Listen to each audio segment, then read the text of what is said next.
Paul's words in 1 Corinthians 13:12 still haunt with mystery. For now we see through a glass, darkly, but then face to face. Now I know in part, but then I shall know fully, even as I am fully known. We often imagine the glass as the clean panes we know today.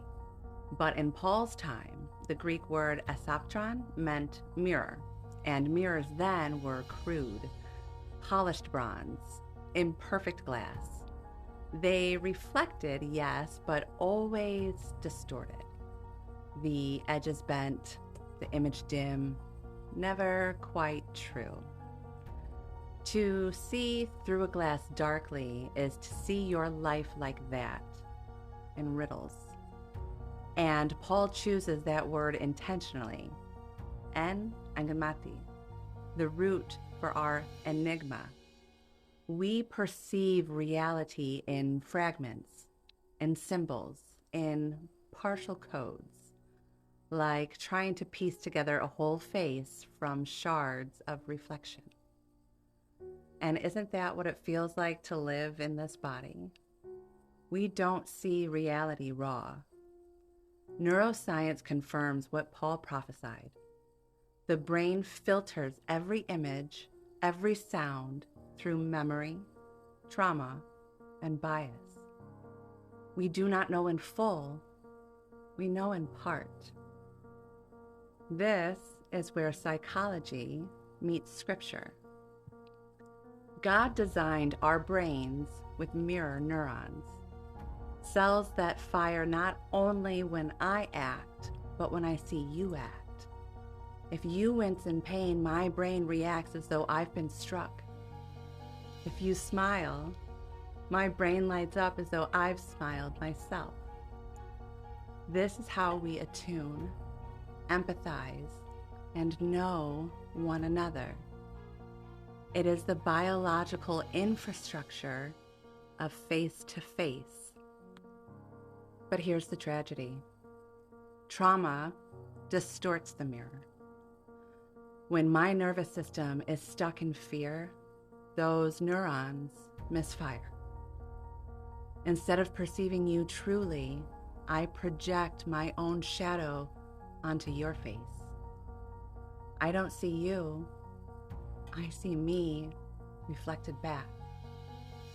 This is the darkly, the mirror in the dark room, not transmitting light, only reflecting distortion.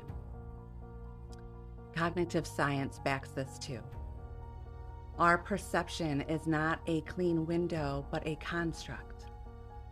Memories, emotional states, and confirmation bias act like filters. So what I think I'm seeing is actually an interpretation, a guess. It is, as Paul said, a riddle. But then Christ enters as light, and light changes the glass. In darkness, a mirror reflects only myself. In light, the mirror can become transparent. It ceases to blind me with my own outline and becomes a window through which I can finally see you clearly. This is the tearing of the veil, the shift from enigma to essence, from projection to perception, from distorted reflection to unveiled communion. Paul calls it prosopon pros prosopon, face to face. But prosopon is not just face, it means presence, personhood, essence. To be face to face is not merely to look into someone's eyes, it is to encounter their unveiled being, to know even as you are known. This is where the psychology of attunement and the prophecy of Scripture converge. Polyvagal theory teaches that when we feel safe and connected, Our nervous system settle into a state of social engagement. The body relaxes, the prefrontal cortex lights up, empathy flows. Suddenly, we see clearly. Fear no longer fogs the mirror. Love regulates perception. Now, isn't that what John wrote? Perfect love casts out fear.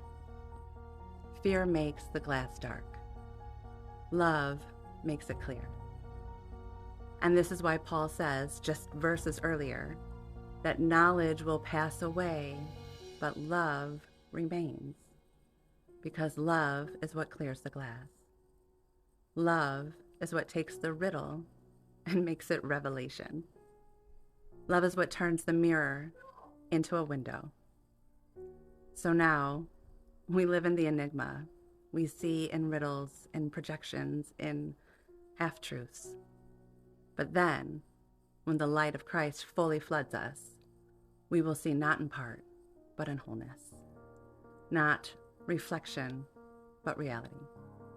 Not shadow, but spirit. Now I reflect, but then I behold. Now I project, but then I perceive. Now I know in part, but then I will know as I am known. Psychology calls it integration. Neuroscience calls it resonance. Scripture calls it face to face. And in the light of Christ, the mirror clears. The veil lifts, the riddles dissolve, and the face we finally see is His, shining back through every brother and sister. Be loved and beloved, beloved.